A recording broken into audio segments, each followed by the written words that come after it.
ඔබ අහසේ ඉන්නේ හරිම ගඳයි නෙව. කුණු ගඳ හමනවා. කුණු ගඳ ගහන ඔබේ මුඛේ පණුවෝ පිරීලා කකා ඉන්නවා.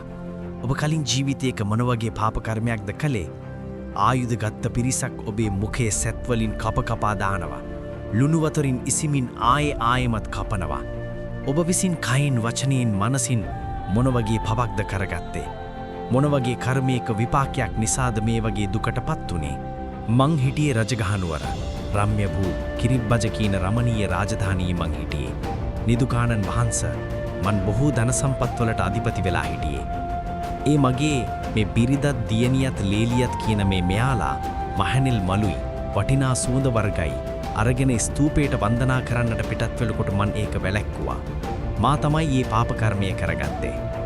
86000ක් වගේ පිරිසක් වන අප ස්තූප පූජාවට නිନ୍ଦා අපහාස කළා. දැන් වෙනම අපි දුක් විඳිනවා. ඝෝර දුක් තියෙන නිරයවෙනි පෙරේත ලෝකේ ඉපදිලායි දුක් විඳින්නේ.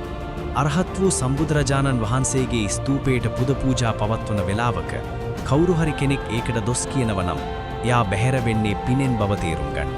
මේ බලන්න මල් දරාගෙන අලංකාර වෙලා අහසින් වඩින මේ දිව්‍යාංගනාවන් දෙස බලන්න. මේ අනුභව කරන්නේ ස්තූපයට මල් පූජා කිරීමේ විපාකයයි.